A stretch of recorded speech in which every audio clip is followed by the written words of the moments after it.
Yo dan halo guys, selamat datang di YouTube channel Marvel Daril. Nah, di video pertama aku ini aku akan coba berbagi pengalaman di mana seperti yang ada di thumbnail yang kalian lihat, di mana dulu aku itu pernah di penjara, pernah masuk penjara selama 6 bulan, 2 bulan di Polres dan 4 bulan di lembaga pemasyarakatan atau lapas. Nah, di sini saya akan coba berbagi pengalaman kehidupan aku selama di 6 bulan aku di dalam penjara. Mungkin kalian yang nonton ini bisa ambil yang sisi positifnya, yang negatifnya kalian buang jauh-jauh. Oke. Tapi sebelum masuk ke videonya jangan lupa untuk like, komen, dan subscribe karena itu semuanya gratis, men. Oke.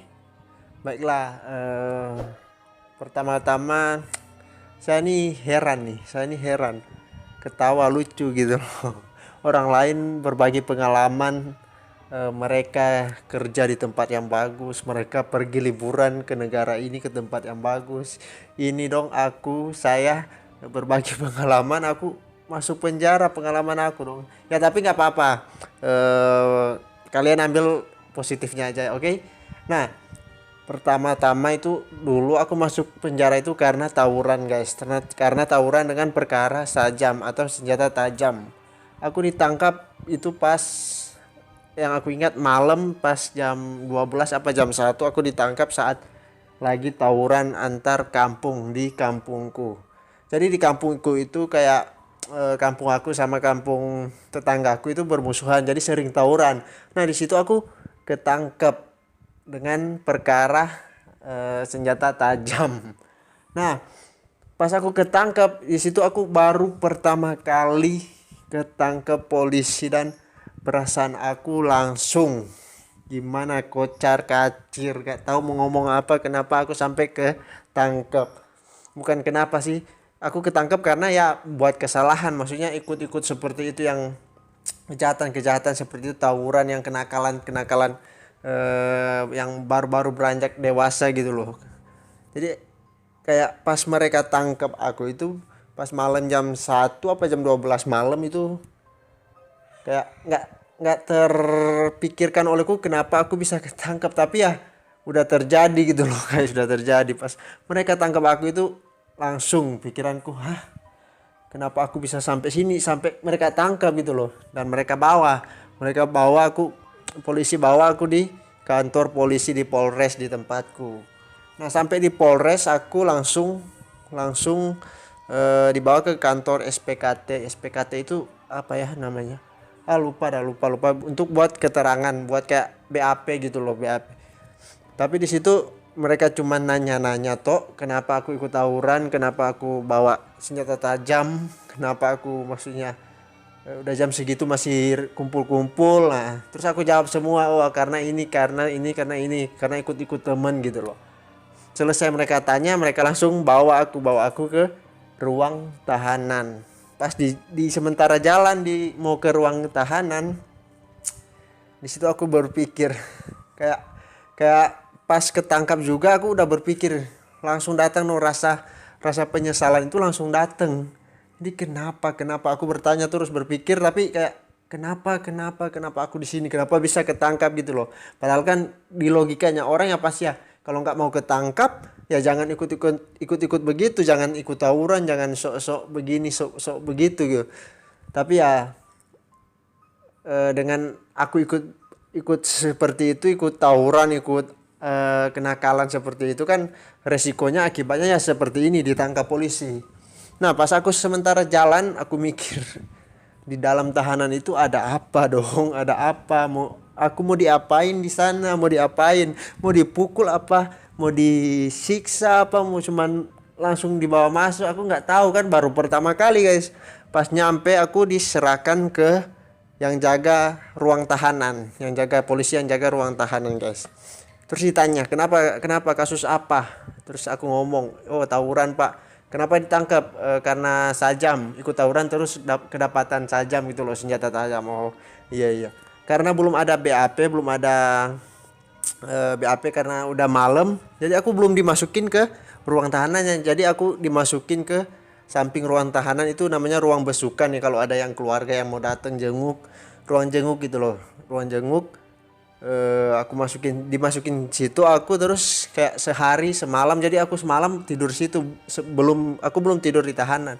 Nah besoknya datang polisi, penyidik aku terus datang datang dia bawa berkas, disuruh baca, ini baca Marvel baca. Terus aku baca dek dek dek dek dek. Ada kalimat yang tertulis, oh bahwa aku ikut tawuran, terus pakai jaket sebegini, pakai kaos ini, pakai celana ini, pakai sepatu ini. Mereka jelas detail banget ditulis di kalimat itu. Terus kedapatan sajam. Nah di situ aku pikir, aku baca, oh iya benar, ini benar. Jadi aku langsung tanda tangan. Pas aku tanda tangan, diambil sama penyidik aku. Terus bapak penyidik ngomong, ya udah kamu masuk, karena kan udah tanda tangan BAP, kamu masuk di ruang tahanan. Nah di situ aku berpikir, mau diapain aku pas pertama kali masuk, mau diapain di ruang tahanan. Pas aku masuk, tahanan-tahanan yang duluan di dalam itu manggil, kamu sini. Kayak mereka gertak gitu loh, kayak pokoknya kayak mereka namanya orang baru kenal baru di dalam, pasti kan mereka harus tanya-tanya di ospek lah, bisa dibilang di ospek. Sini kamu, dipanggil aku, sini kamu, kasus apa, mereka tanya, kasus apa? Tawuran. Terus kenapa? Kedapatan sajam. Oh begini. Terus ya udah ya, ketangkap di sini. Oh iya. Terus mereka langsung nyuruh dong, mereka nggak apa-apain, mereka nggak mukul, mereka nggak pokoknya yang nggak baik mereka nggak bikin gitu loh. Jadi mereka langsung nyuruh, ya udah cari tempat untuk tidur kamu, maksudnya tempat untuk selama di tahanan. Aku mau tidur di mana, mereka suruh nyari. Dan bayangkan guys, di ruangan tahanan itu kalian tahu itu berapa besarnya? Itu cuman 10 meter kali 10 meter. Itu ruangan tahanan di Polres. Bayangkan 10 meter kali 10 meter, berisi kita itu di dalam, waktu di dalam itu 25 sampai 30 orang. Bayangkan guys, 10 meter kali 10 meter isinya 25 sampai 30 orang. Dan itu 10 meter kali 10 meter itu kayak disekat-sekat loh, dibikin kamar mandi. Jadi kayak pikiran dong, pas masuk aku 1 minggu pertama aku nggak bisa tidur, kayak pikiran aku di luar, terus badan aku di dalam tahanan. Jadi emang nggak bisa tidur karena saking mikir kenapa aku bisa sampai di sini, sampai ditahan. Mikir terus selama 1 minggu itu, aku nggak bisa tidur dong, gila. Bayangkan mau tidur gimana guys, kayak ruangannya cuma 10 kali 10, terus kayak nggak tahu mau ngapa-ngapain, cuman tiduran, bangun ke sana, pindah kamar sebelah, habis itu balik kencing. Cuman di 10 kali 10 itu kita mondar mandir setiap hari. Nah pas minggu pertama aku nggak bisa tidur. Pas minggu kedua kayak aku udah mulai terbiasa kayak pas ada besukan terbiasa, tapi pikiran aku itu nggak akan hilang, maksudnya mikir terus orang tua aku datang kan pas ada besukan, pas lagi jenguk gitu loh, keluarga datang. Terus aku nyuruh ke orang tua aku kayak, ya udah cepetin, maksudnya nanya apa, mungkin bisa musyawarah di polisi, sekalipun aku mau bayar denda berapapun, asal pun aku keluar dari tempat ini. Karena emang udah nggak tahan guys, emang siksa, maksudnya siksa pikiran kalian itu di luar, tapi badan kalian di dalam. Jadi aku kayak ngomong ke orang tua, kayak maksa gitu loh buat musyawarah, kayak bisa atau bayar denda apa gimana supaya aku bisa keluar. Terus namanya orang tua kan cuman sayang pasti sama anaknya, jadi cuman iya nanti ditanya. Nah pas seminggu kemudian, udah 2 minggu aku, ya BTW guys, aku di Polres itu, di ruang tahanan di Polres itu 2 bulan. Bayangkan guys, 2 bulan itu aku cuman mondar mandir di ruangan 10 kali 10, cuman tidur bangun toilet, nggak tahu mau ngapa-ngapain. Bisa sih main handphone, tapi asalkan sembunyi handphone bisa dimasukin, kayak dulu aku masukin handphone itu tapi harus sembunyi. Tapi kalau ketahuan itu ditangkap, tapi terus udah dibalikan lagi loh. Jadi kayak dulu aku masukin handphone sembunyi-sembunyi, pas ada handphone oh enak main kan sosmed sosmed, lihat-lihat. Pas 3 hari kemudian masih pagi kita dong, masih pagi dibangunin langsung apel berdiri semua, ada sekitaran 25 sampai 30 tangan berdiri, terus provos datang, provos periksa semua dong kamar kita apa semua ya. Dapat handphonenya, dapat dapat handphonenya, dapat. Terus mereka sita, jadi mereka ndak pulangin, disita terus nggak dipulangin karena salah kita. Maksudnya kenapa kita masukin handphone padahal emang nggak boleh. Nah di situ 2 minggu sampai pas 2 minggu itu, terus seterusnya sampai 2 bulan. Bayangkan 1,5 bulan aku nggak pegang handphone, cuman bolak-balik di 10 kali 10 meter itu. Mau gila guys, gila. Pikiranku kayak mau gila kayak gimana ya, kayak nggak ngapa-ngapain cuma di 10 kali 10. Kalian pikir aja sendiri, tempat 10 kali 10 sekecil itu dengan 30 orang, kalian mau ngapain? Mau main kartu ya bisa, tapi maksudnya bosen banget guys, bosen banget, siksa pikiran tuh berjalan terus. Pokoknya dari pagi sampai malam itu pikiran aku kayak berjalan muter kenapa terus. Jadi kayak gimana ya. Nah ini aku kasih lihat nih foto aku, foto yang pas pakai kamera, pakai handphone yang belum ketangkap nih. Ada dua ini yang satu sama yang ini. Nah kalian bisa lihat guys, aku yang pakai topi hitam itu. Dan aku lihat dong kayak pas di foto terus aku lihat kayak mukaku dong. Coba lihat kalian, perhatiin mukaku itu nggak ada senyum sama sekali. Karena apa? Karena pikiran guys, pikirannya di luar, nggak di badan. Jadi bikin gimana gitu loh, siksa ya. Mau gimana? Kita harus tanggung resiko karena kita udah berbuat seperti itu. Makanya guys, aku ngomong mending ya kalian yang baru beranjak dewasa, mending kalian janganlah ikut-ikut yang berbau-bau kejahatan itu, janganlah. Karena mungkin kalian karena baru-baru beranjak, ada yang baru-baru beranjak ataupun yang udah dewasa, mungkin kalian pikir oh aku ikut tawuran atau ikut dunia kejahatan begini kayak maksudnya seneng bisa dilihat orang, oh ini punya nyali, oh hebat, mereka bisa kepake di tempat-tempat ini kayak preman-preman gitu loh.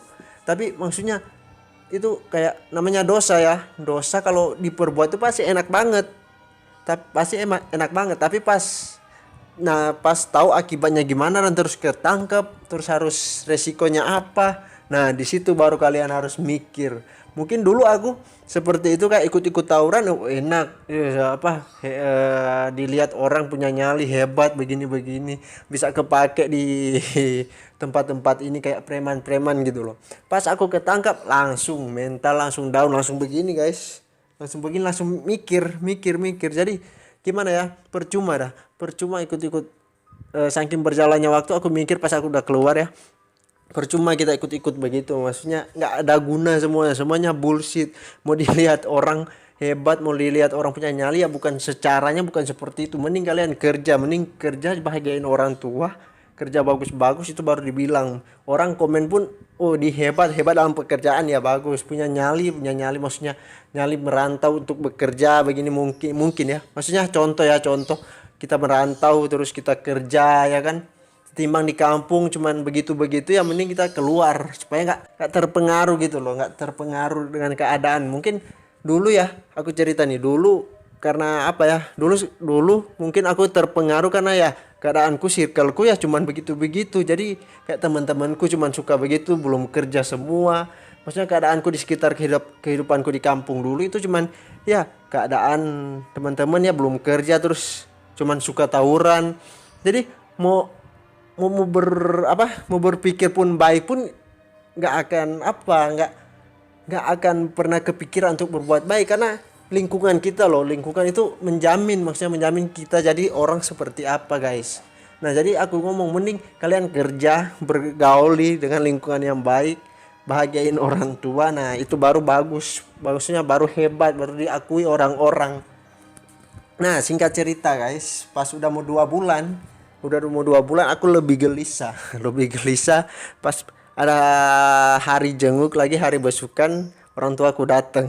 Orang tuaku datang, terus aku lagi kayak maksa, ayo cepat, maksudnya udah nggak tahan aku di sini, udah mau 2 bulan, aku di sini udah nggak tahan, maksudnya cepat ngomongin ke pihak Polres atau apalah, cari cara supaya aku bisa keluar dari sini. Aku nyuruh paksa orang tua aku, dan maksudnya ngomong mau dibayar denda berapapun, maksudnya bayar supaya aku bisa keluar gitu loh. Kayak aku maksa, terus aku berpikir maksa tapi nyusahin orang tua gitu loh. Kayak gimana ya, tapi ya itu dulu, maksudnya dulu dengan aku kayak berpikiran supaya aku cepat keluar, ya aku mikir seperti itu ya. Terpaksa orang tua kan ya cuman iya namanya orang tua kan sayang ya, iya. Terus saya kasih makan, kasih rokok. Dulu aku mau ngerokok guys, kasih makan, kasih rokok, habis itu balikan pulang ya. Sudah pulang, tetap aja guys selama 2 bulan itu. 2 bulan aku udah mau ke 2 bulan, pas tinggal berapa 3-4 hari mau 2 bulan aku di tahanan di Polres. Tetap pikiran dari awal aku ketangkep sampai mau 2 bulan itu sama pikiran, di luar badan di dalam. Gila. Dan aku juga berpikir kayak udah sadar gitu loh, menyesal, maksudnya dengan apa yang aku perbuat, dengan resiko yang aku alami sekarang, maksudnya keadaan aku sekarang yang ditangkap dulu itu loh. Dulu kayak aku berpikir kayak udah sadar pelan-pelan, aku kayak nyusahin juga orang tua, harus kerja, harus nyari duit, kasih kita makan di polisi, di Polres, kasih kita rokok, berpikir keras gimana cara aku bisa keluar di sana. Itu maksudnya kan salah satu kita maksudnya merugikan orang tua, merugikan diri kita sendiri, kayak semua rugi kalau kita masuk penjara. Pokoknya guys, semua yang berurusan dengan hukum, kalau kita salah semua rugi diri kita sendiri, rugiin keluarga. Kalian kan nggak tahu maksudnya keluarga itu di luar sana mikir apa enggak, kita di dalam. Mas pasti kan otomatis namanya keluarga, orang tua pasti mikir. Jadi mereka kerja walaupun mereka di luar, tapi mereka kerja terus, tapi mereka mikir, oh anak aku di dalam gimana. Jadi mereka maksudnya anak juga udah siksa di dalam, mereka juga siksa pikiran di luar. Nah gila, makanya aku ngomong ya mending jangan nyusahin orang tua, maksudnya jangan nyusahin orang tua, jangan nyusahin diri kita sendiri juga. Nah pas 1 hari sebelum 2 bulan aku dipanggil sama penyidik aku itu. Dipanggil, Marfil sini. Kenapa pak? Ayo kita ke puskesmas. Kenapa? Mau ambil surat kesehatan, mau diperiksa. Terus aku tanya, kenapa pak? Kamu mau dikirim ke lembaga pemasyarakatan, lapas. Anjir, di situ aku langsung tambah mikir dong. Gila, ternyata nggak bisa dong aku nyuruh orang tua. Mungkin aku nyuruh orang tua ya nggak bisa, percuma dong. Maksudnya aku mikir kayak orang tua aku nggak berusaha, sebenarnya kan salah gitu kan. Kayak orang tua aku nggak berusaha, kayak emang nggak bisa kan aku bisa keluar dari Polres ini, nggak usah lebih lanjut, nggak usah proses lebih lanjut. Terus kan ambil kesehatan balik. Terus penyidikku ngomong, yaudah kamu nanti siap-siap ya, maksudnya packing persiapan apa yang mau dibawa ke lembaga pemasyarakatan. Gila, pikiran.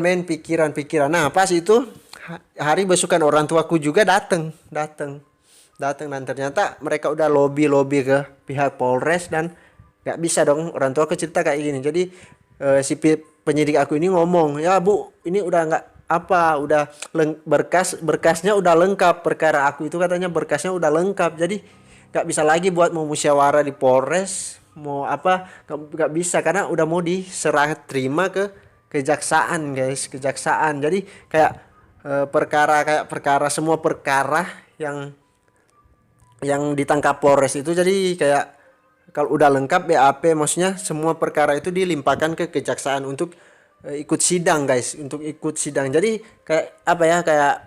jadi kalau perkara kalian itu udah dilimpahkan ke kejaksaan, itu kalian otomatis harus ikut sidang. Nah di situ orang tuaku ngomong udah nggak bisa, katanya kalau mau ngomong lebih lanjut, maksudnya mencari jalan keluar ya langsung ke kejaksaan. langsung ke kejaksaan, karena dari pihak Polres, pihak polisi udah lepas tangan. Kalau udah diserahkan ke kejaksaan, mereka udah lepas tangan, tanggung jawabnya kita itu ke kejaksaan. Nah, aku nyuruh lagi, emang anak gak jelas, maksudnya anak durhaka mungkin. Aku nyuruh terus ke orang tua. Oh ya udah apa, pergi aja ke kejaksaan, mungkin ada jalan lain supaya aku bisa keluar dari sini. Pergilah orang tua aku ke sana. Kayak mungkin aku lihat sekarang ya, aku mikir kalau aku nyuruh begitu loh, capek, maksudnya mereka mikir capek nyari uang juga buat aku, terus aku cuman kayak nyuruh itu ya, kayak menyesal aku dulu begitu guys, menyesal. Nah, pas besoknya kedua bulan aku dipanggil sama penyidik. Marvel, sini ambil semua barang-barang kamu. 2 bulan ini aku di Polres sudah dipanggil, ambil barang-barang, ayo kita ke kejaksaan buat serah terima. Terus pergi kejaksaan. Terus di kejaksaan kan ada ruang tahanan juga, jadi aku dimasukin di situ dulu. Terus penyidik aku itu bertemu sama jaksa, terus serah terima gitu loh, berkas perkara aku itu untuk dilimpahkan ke kejaksaan. Jadi pihak Polres, pihak polisi itu udah gak ada tanggung jawab. Sekarang tanggung jawabnya aku itu di kejaksaan. Nah, pas aku di kejaksaan, orang tua aku dipanggil kan, otomatis dipanggil. Kalau udah mau dilimpahkan ke kejaksaan pasti dipanggil terus menghadap ke jaksa yang ngurus perkara aku itu.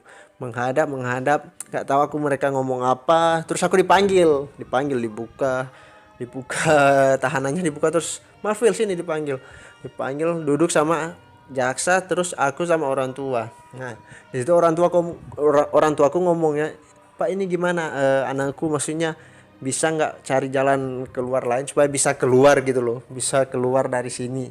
Nah, terus jaksanya ngomong gini, maksudnya kalau mungkin mau keluar ya nggak secepat itu, karena harus ikut sidang guys.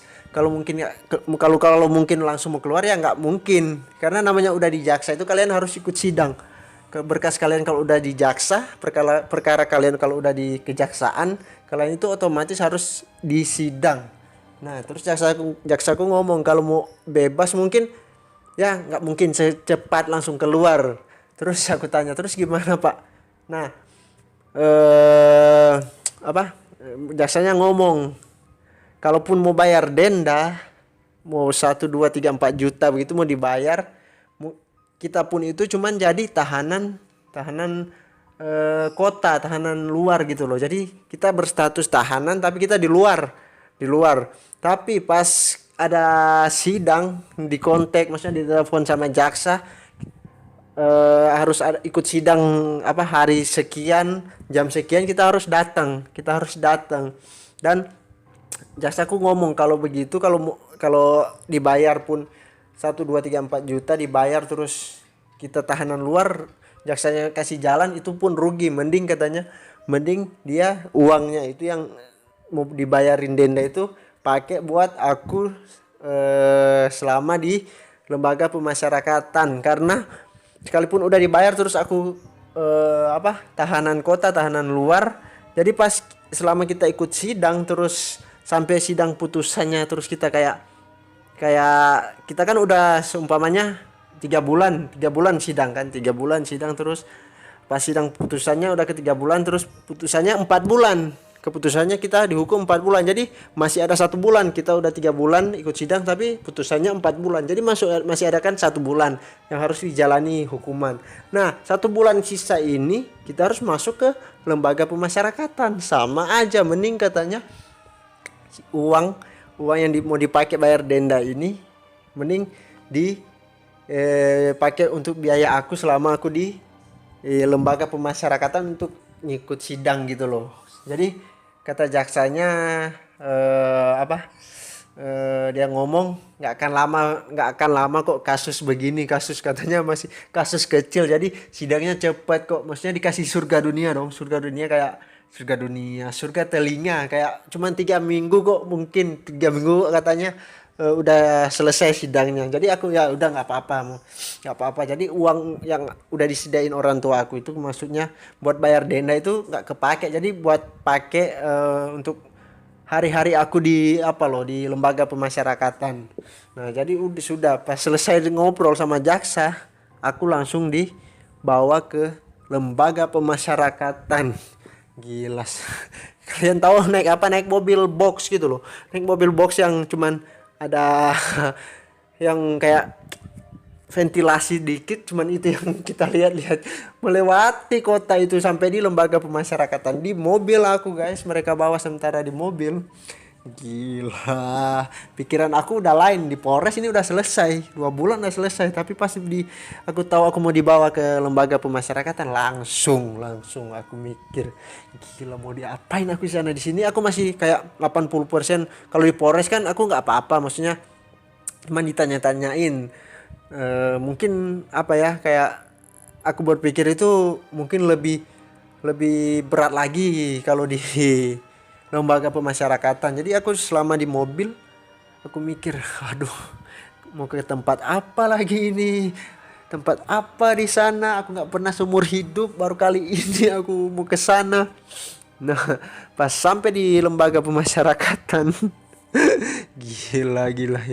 Jadi di pikiranku pas nyampe di depannya kayak ini yang dinamakan Hotel Prodeo bintang 6. Nggak ada yang bisa menandingi Hotel Prodeo ini loh.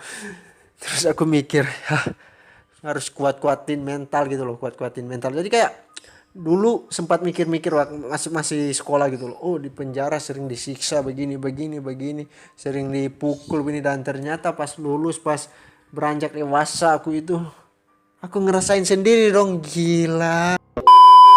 Ya guys, mungkin segini dulu video dari saya. Takutnya aku mau ceritain sampai pas kehidupan aku di lembaga pemasyarakatan, takutnya panjang, nanti kalian bosan. Mungkin aku akan buat video part 2-nya untuk kehidupan aku selama di lembaga pemasyarakatan.